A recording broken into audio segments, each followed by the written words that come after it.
جب ان سے جاہل الجھتے ہیں وہ کہتے ہیں بھائی سلام. یعنی فرض کیجئے کسی نے آپ سے بات شروع کی،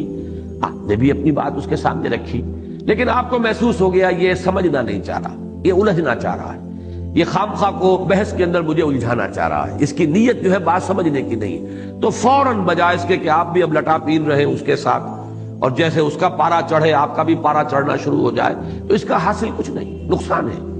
اس سے فائدہ کچھ نہیں ہوگا، نقصان پہنچ جائے گا. اس لیے فوراً جیسے ہی محسوس ہو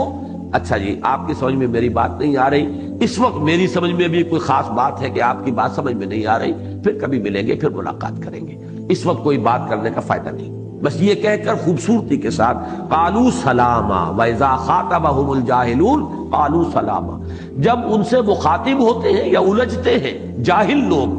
جاہل عربی میں کہتے ہی اصل میں ان پڑھ کو نہیں جاہل کہتے ہیں، عالم کے مقابلے کا لفظ جاہل نہیں ہے عربی میں، جاہل کہتے ہیں جذباتی آدمی، مشتعل مزاج آدمی،